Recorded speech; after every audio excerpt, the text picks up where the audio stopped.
Unit 5 से जुड़े हुए टॉपिक सरफेस केमिस्ट्री यानी कि पृष्ठ रसायन। आइए चलते हैं नेक्स्ट टॉपिक की ओर, जो है कोलाइडी के उपयोग। तो एग्जाम में इससे डायरेक्ट क्वेश्चन नहीं पूछे जाते, आपसे ये नहीं पूछा जाएगा कि कोलाइडी के उपयोग क्या है। इसमें कुछ ऐसे बीच में पॉइंट हैं, वो उससे ही क्वेश्चन पूछे जाते हैं, जैसे डेल्टा का निर्माण कैसे होता है, मीसल क्या होते हैं। तो ऐसे कुछ पॉइंट है जो कि आपके एग्जाम में आते हैं। तो आइए हम कोलाइडी के उपयोग पढ़ते हैं। तो सबसे पहला पॉइंट है आहार के रूप में। तो दूध, दही, मक्खन, हलवा, आइसक्रीम आदि कोलाइडी का उपयोग हम आहार के रूप में करते हैं। तो जितने भी आपने एग्जाम्पल देखे ये सभी क्या है, एक तरह से कोलाइडल सॉल्यूशन है। दूसरा हम बात करते हैं जल के शुद्धिकरण की। तो अशुद्ध जल में मिट्टी के कणों से बना ऋण आवेशित कोलाइडी विलयन होता है। इसे शुद्ध करने के लिए हम क्या डालते हैं, फिटकरी डालते हैं, मैंने पहले ही बताया था। तो फिटकरी की उपस्थिति में जो धन आवेशित एल्युमिनियम के आयन होते हैं वो मिट्टी के ऋण आवेशित कणों को उदासीन करके स्कंदित कर देते हैं, जिसके कारण जो अशुद्धियां होती है, जो धूल के कण होते हैं वो नीचे बैठ जाते हैं। और मैंने बताया था कि जब कोई कण नीचे बैठ जाता है या कोलाइडी कण नीचे बैठते हैं तो उसको हम बोलते हैं स्कंदन। तो अशुद्धियां नीचे बैठ जाती हैं और इस प्रकार जो जल होता है वो शुद्ध हो जाता है। बढ़ते हैं अगले उपयोग की ओर, वहित मल के निस्तारण में। तो शहर की गंदी नालियों का पानी वहित मल कहलाता है, जिसे इंग्लिश में बोलते हैं सीवेज। तो यह गंदगी से बना ऋण आवेशित कोलाइडी कण होता है। इसके निस्तारण के लिए इसे एक कुंड में एकत्रित करके इसमें इलेक्ट्रोड लगाकर विद्युत धारा प्रवाहित करते हैं। इससे गंदगी के जो ऋण आवेशित कण होते हैं वो एनोड द्वारा उदासीन होकर स्कंदित हो जाते हैं तथा जल साफ हो जाता है। इस साफ जल का उपयोग सिंचाई के रूप में एवं कचरे का उपयोग खाद के रूप में किया जाता है। तो इसमें जो गंदगी होती है, जो सीवर में बैठा होता है, उसका यूज खाद में करते हैं खेतों में, और जो पानी साफ होती है उसका यूज कर लेते हैं सिंचाई में। अगला जो उपयोग है वो है चर्म शोधन में, अर्थात चमड़ा व्यापार में जो होता है चमड़े को साफ करने में। तो चमड़ा प्रोटीन के कणों से बना एक धन आवेशित कण होता है। इसके शोधन के लिए इस पर टेनिन, याद रखिएगा, टेनिन एक केमिकल है जो कि चर्म शोधन मतलब चमड़े की सफाई में प्रयोग किया जाता है, और यह एक ऋण आवेशित कोलाइडी सॉल्यूशन है। तो चमड़ा धन आवेशित है और टेनिन क्या है, ऋण आवेशित कोलाइडल सॉल्यूशन है। अब ये आपस में पारस्परिक क्रिया करेंगे। तो मैंने पहले भी बताया कि धन आवेशित और ऋण आवेशित अगर कोलाइडी कण आपस में क्रिया करे तो भी स्कंदन होता है। तो इनके पारस्परिक मिलने से स्कंदन होता है और जो चमड़ा होता है साफ हो जाता है और उसमें दुर्गंध भी नहीं आती।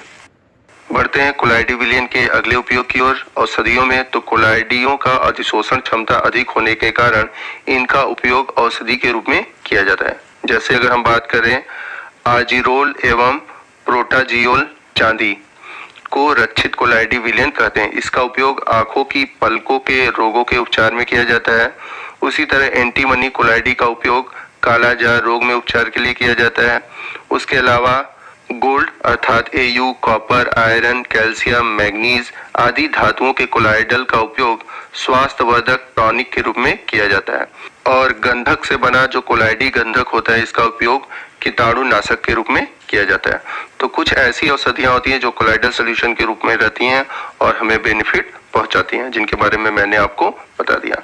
आइए नेक्स्ट उपयोगिता की बात करते हैं, रक्त स्राव को रोकने में। तो हम सभी जानते हैं कि चोट लगने पर रक्त बहुत तेजी से बढ़ता है। तो रक्त कैसे रुकता है, तो रक्त एल्ब्यूमिन से बना एक कोलाइडी विलयन है। इसमें ऋण आवेशित कण होते हैं। रक्त स्राव को रोकने के लिए फेरिक क्लोराइड विलयन या फिटकरी का ताजा विलयन काम में लेते हैं। इसमें उपस्थित जो आयरन या एल्युमिनियम के कण है, जैसे फेरिक क्लोराइड से मिल जाएगा आयरन और फिटकरी से क्या मिल जाएगा, एल्युमिनियम। तो ये जो आयन होते हैं धनावेशित होते हैं और एल्ब्यूमिन क्या होता है, ऋण आवेशित होता है। तो धनावेशित और ऋण आवेशित आपस में मिलेंगे, स्कंदन होगा।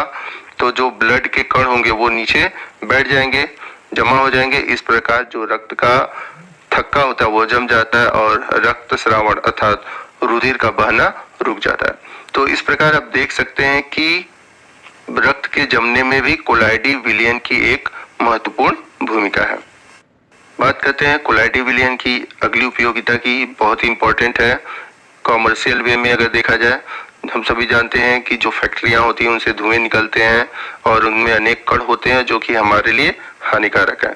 तो फैक्ट्रियों से निकलने वाला धुआं कार्बन व धूल के कणों का बना एक ऋण आवेशित कोलाइडी विलयन होता है। यह प्रदूषण युक्त होता है, अतः इसे प्रदूषण रहित बनाने के लिए इसे एक विशेष प्रकार के यंत्र से गुजारा जाता है, जिसे हम बोलते हैं कॉन्ट्रेल ध्रुव अवक्षेपक। मोस्ट इंपॉर्टेंट है, याद रखिएगा। हम इसे क्या करते हैं, जो इनके धूल के कण हैं, कार्बन के कण हैं, इसे गुजारते हैं कॉन्ट्रेल ध्रुव अवक्षेपक से।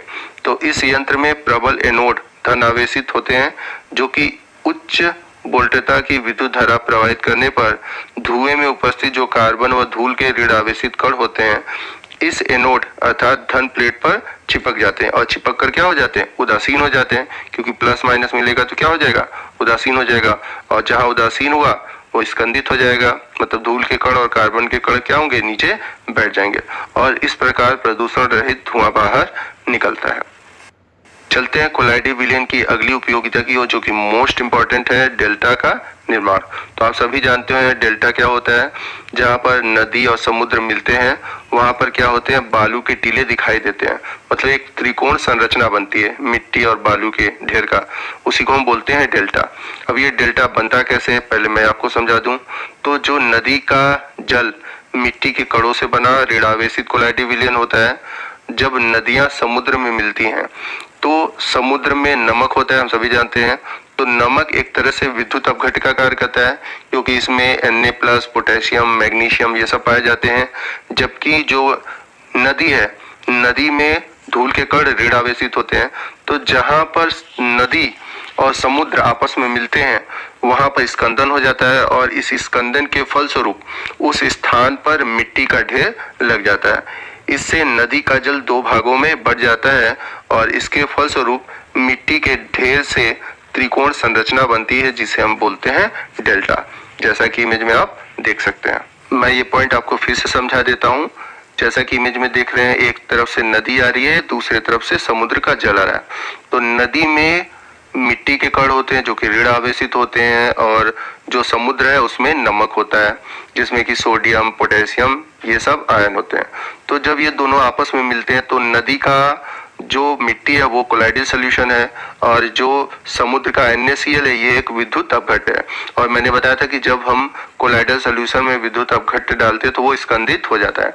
तो जहां पर नदी और समुद्र मिलते हैं वहीं पर स्कंदन होता है, तो धूल के कण नीचे की ओर बैठ जाते हैं और एक त्रिकोणीय संरचना बनाते हैं, जिसे हम कहते हैं डेल्टा। आई होप कि आपको समझ में आ गया होगा इमेज में देखकर। तो ये मोस्ट इंपॉर्टेंट है, एग्जाम में ये क्वेश्चन पूछा जाता है।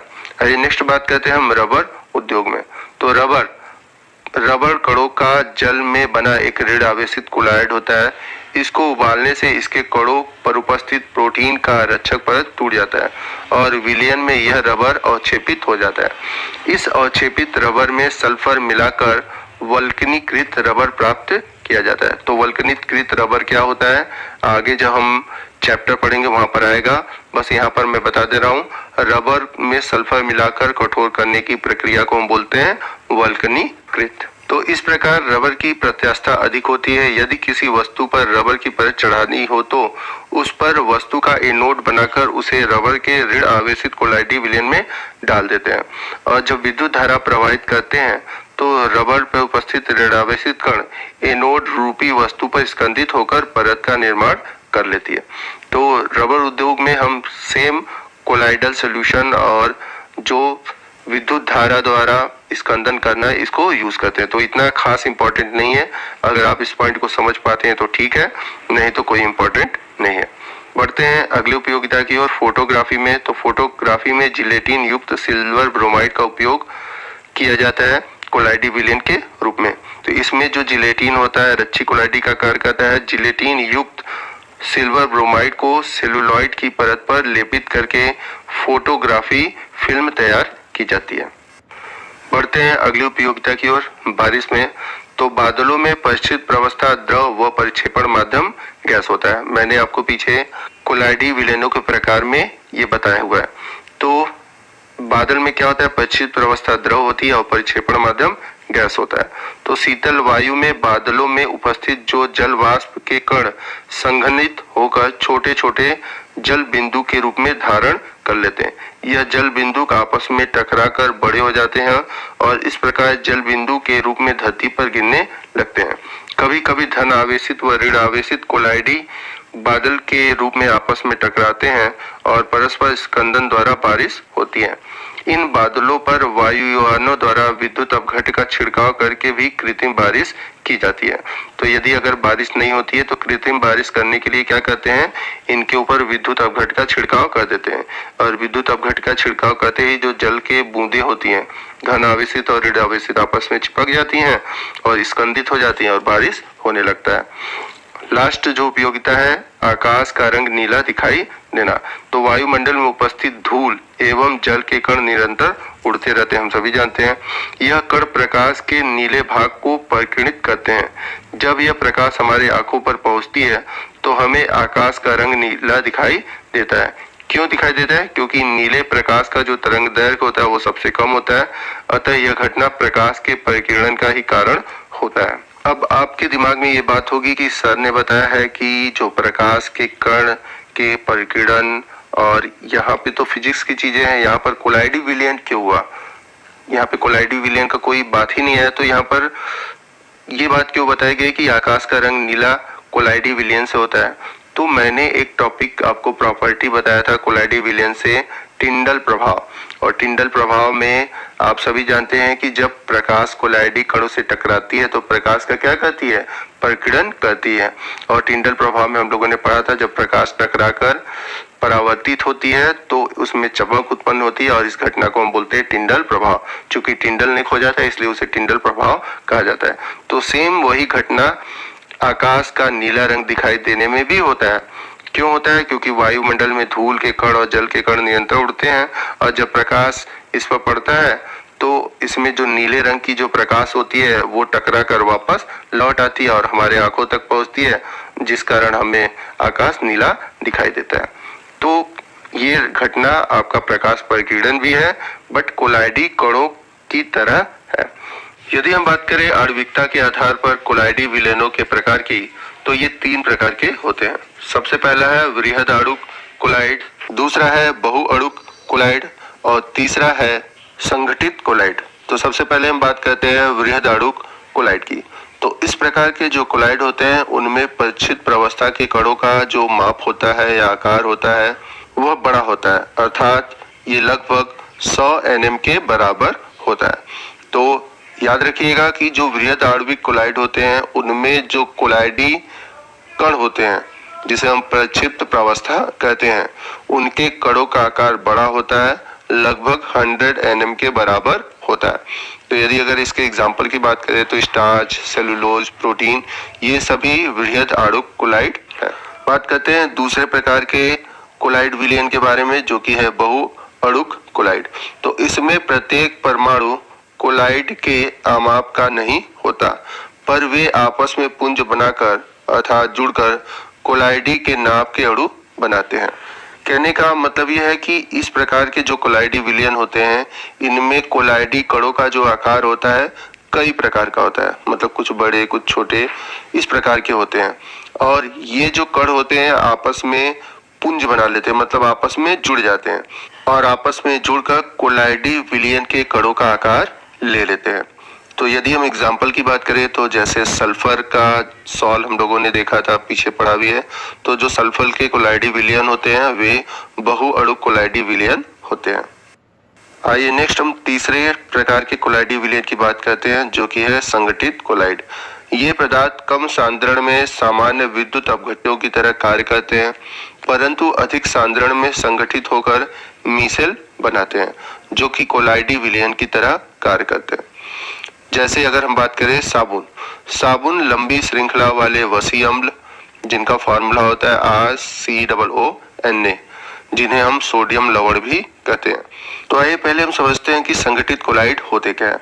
तो जनरली संगठित कोलाइड वे कोलाइड होते हैं जो कि कम सांद्रता पर प्रबल विद्युत अपघट्ट की तरह व्यवहार करते हैं, लेकिन इनकी जब सांद्रता बढ़ जाती है तो इनके आयन आपस में मिल जाते हैं, अर्थात सहगुणित हो जाते हैं और सहगुणित होकर एक कोलाइडी विलयन का आकार ले लेते हैं। और ये जब सहगुणित होते हैं और कोलाइडी विलयन का आकार लेते हैं या गुच्छों का निर्माण करते हैं तो इन गुच्छों को मिसल कहते हैं तथा ऐसे पदार्थ सहगुणित या सहचारी कोलाइडी विलयन कहलाते हैं।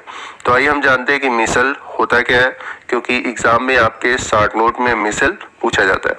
तो मिसल को हम लोग समझते हैं। तो जैसा कि मैंने बताया था कि जो साबुन होते हैं वे मिसल का निर्माण करते हैं और साबुन जो होते हैं सोडियम के लवण होते हैं, या इसे हम कह सकते हैं स्टेरिक अम्लों के सोडियम लवण होते हैं। यह कम सांद्रता पर जल में निम्नलिखित प्रकार से आयनित होकर स्टेरेट आयन बनाते हैं। तो जैसा कि आप रेड बॉक्स में देख सकते हैं, ये साबुन का फॉर्मूला है C17H35COO Na।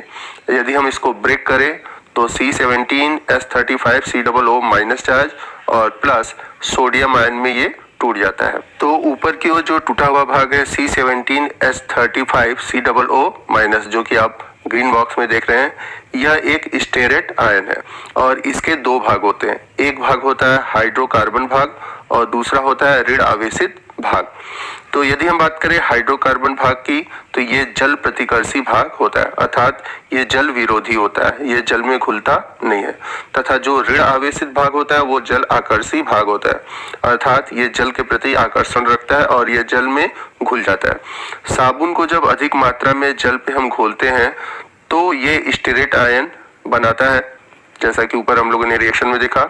अब इसके जो हाइड्रोकार्बन वाले भाग होते हैं वे आपस में जुड़कर एक गुच्छेनुमा संरचना बना लेते हैं और ये जो हाइड्रोकार्बन वाले भाग होते हैं जिसको हम बोलते हैं टेल रीजन, ये क्या करते हैं, जितनी भी गंदगी मैल होती है, चूंकि ये जल प्रतिकर्षी होते हैं तो ये मैल से जाकर जुड़ जाते हैं। जबकि जो ऊपर वाला पार्ट है ऋण आवेशित भाग, जिसे मैंने बताया था कि ये जल रागी होता है, अर्थात जल के प्रति स्नेह रखता है, जल में आसानी से जुड़ जाता है, तो ये पानी से जुड़ता है। तो जो टेल वाला रीजन होता है हाइड्रोकार्बन वाला वो मैल से जुड़ता है और जो माइनस वाला पार्ट है वो पानी से जुड़ता है और इस प्रकार से ये जुड़कर एक गुच्छेनुमा संरचना बना लेते हैं जिसे हम कहते हैं मिसल। इसका आकार कोलाइडी कणों के आकार के बराबर होता है तथा इसकी संरचना में ऋण आवेशित भाग जो होता है वो बाहर की ओर होता है और जो टेल वाला पार्ट होता है वो अंदर की ओर होता है, जैसा कि आप नीचे की ओर देख रहे हैं। आइए अब हम इसे एनिमेशन के थ्रू समझते हैं। तो पहले हम जानते हैं कि मिसल होता क्या है, पहले मैं शॉर्ट में बता देता हूं। तो जब पार्टिकल गुच्छे का रूप ले लेते हैं और कोलाइडी विलयन बनाते हैं उसे हम बोलते हैं मिसल। अब जब हम पानी में साबुन को घोलते हैं तो जैसा कि मैंने बताया था कि इसकी सांद्रता बढ़ जाती है और साबुन में दो भाग होते हैं, एक होता है हाइड्रोफोबिक और दूसरा होता है हाइड्रोफिलिक। हाइड्रोफोबिक को हम बोलते हैं जल विरागी और हाइड्रोफिलिक को हम बोलते हैं जल रागी। तो जो इसका हाइड्रोफोबिक भाग है अर्थात जल विरागी भाग है वो मैल से जुड़ जाता है। टेल वाला रीजन जैसा कि देख रहे हैं येलो कलर से आपको टेल रीजन दिखाई दे रहा है, तो ये मैल से जुड़ जाता है और जो ऊपर की तरफ ब्लू वाला भाग है जो कि जल रागी है इसलिए यह जल से जुड़ जाता है। और इस प्रकार जब आपस में ये मिलकर एक गुच्छनुमा संरचना बनाते हैं जैसा कि एनिमेटेड वीडियो में आप देख रहे हैं, तो जब ये गुच्छनुमा संरचना बनाते हैं इसी संरचना को हम कहते हैं मिसल्स। आई होप कि आपको एनिमेशन के थ्रू समझ में आ गया होगा।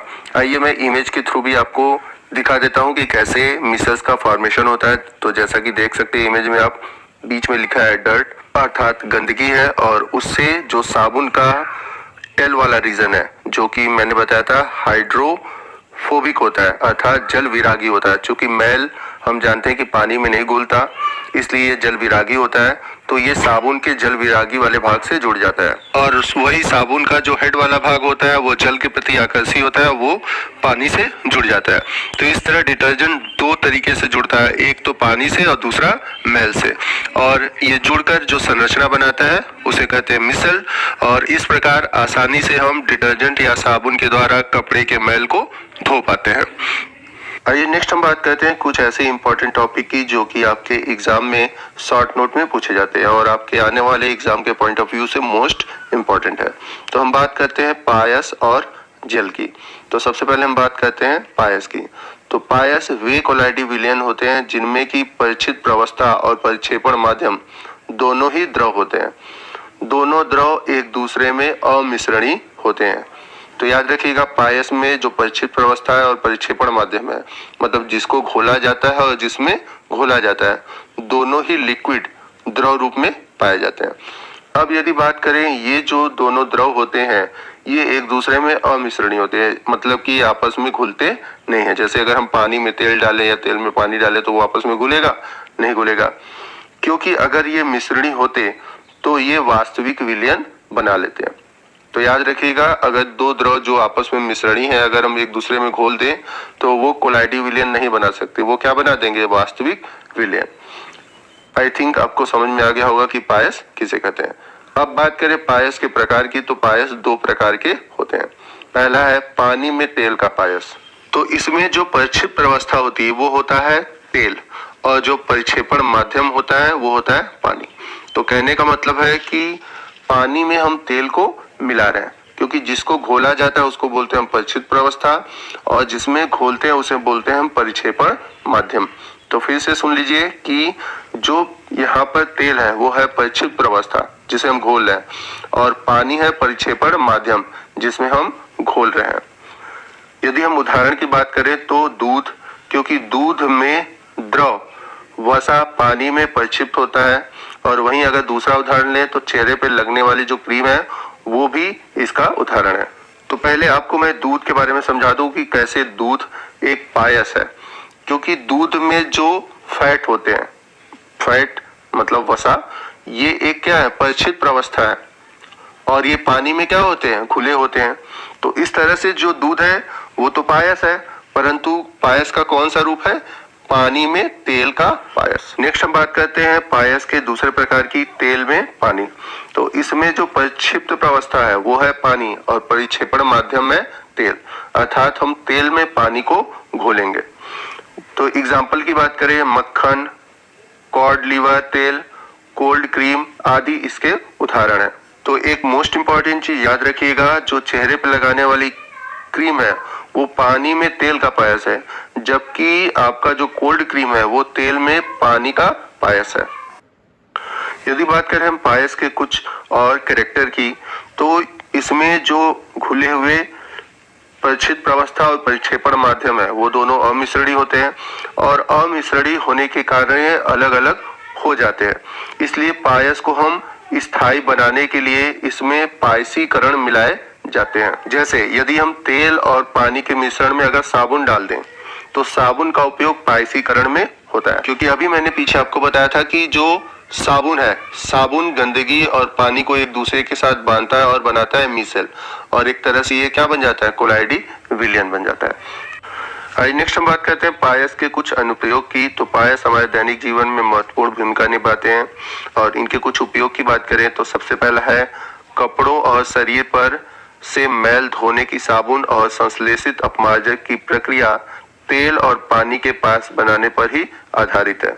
तो ये पूरा प्रोसेस मैंने पीछे आपको एनिमेशन के थ्रू समझा दिया है। आई होप आपको समझ में आ गया होगा कि मैंने बताया था कि जो शरीर में मैल है और जो पानी है, तो मैल पानी से तो अलग होता नहीं है, तो उसके लिए हम क्या लगाते हैं, साबुन या डिटर्जेंट का उपयोग करते हैं। तो साबुन या डिटर्जेंट क्या बना देते हैं, मिसल बना देते हैं, जो कि पायस का ही एक रूप है। वही बात करें दूसरे उपयोग की, तो दूध, पानी और वसा का पायस, मक्खन और क्रीम भी पायस है। इसके अलावा विभिन्न प्रकार के जो चेहरे के क्रीम है, लोशन है, ये भी पायस के ही रूप है। और सबसे मोस्ट इम्पॉर्टेंट अगर हम उपयोग की बात करें तो आंत में वसा का पायसीकरण होता है। यदि आपने बायो में पाचन पढ़ा होगा क्लास 10th में, तो वहाँ पर जो हमारी आंत है, तो आंत में जो वसा की जो छोटे छोटे बूंदे होती हैं वो आपस में मिलकर पायस का रूप ले लेती हैं, और उस प्रक्रिया को ही पायसीकरण कहा जाता था। तो ये भी एक तरह से पायस का ही रूप है और पायस के उदाहरण है। वही बात करें हम सल्फाइड अयस्क के शोधन के लिए प्रयुक्त होने वाले जो फेन प्लवन विधि है, उसमें भी तेल का पायस के रूप में उपचार या उपचारित किया जाता है।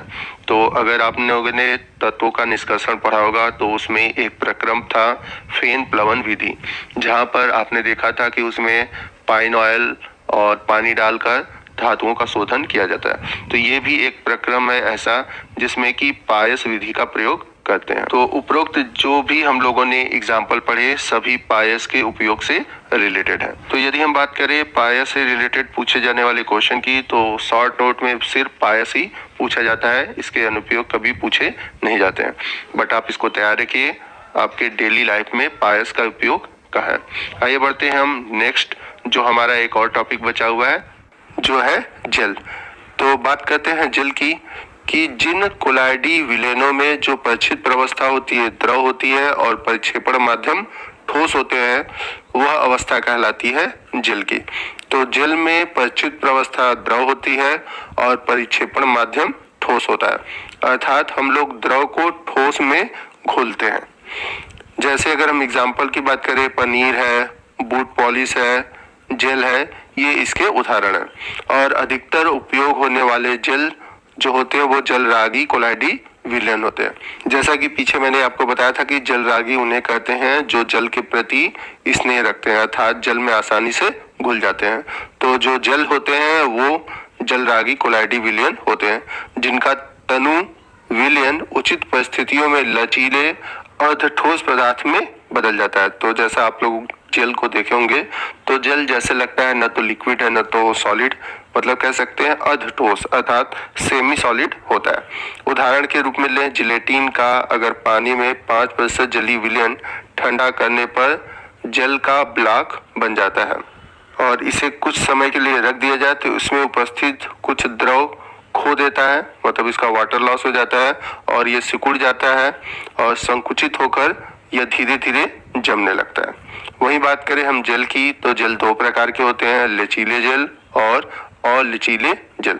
तो यदि हम बात करें लचीले जल की, तो लचीले जल उत्क्रमणीय होते हैं, पानी खोने पर ये जैसे रहते हैं वैसे ही अवस्था में आ जाते हैं और यदि इनमें फिर से पानी मिला दिया जाए तो वो वापस मूल अवस्था में आ जाते हैं। जबकि बात करें अलचीले जल की, ये अनुत्क्रमणीय होते हैं, अर्थात अनुत्क्रमणीय जो जल होते हैं अगर उनके पानी को निकाल दिया जाए और वापस उसमें फिर से पानी डाला जाए तो ये अपने वास्तविक अवस्था में नहीं आ पाते, इसलिए ये अनुत्क्रमणीय जल होते हैं। वही बात करें हम जल की उपयोगिता की, तो कई तरह से जल हमारे उपयोग में आते हैं, जैसे सिल्का, पनीर, जेल, बूट पॉलिश, दही, ये काफी उपयोगी जल हैं जो कि हमारे दैनिक जीवन में प्रयोग किए जाते हैं।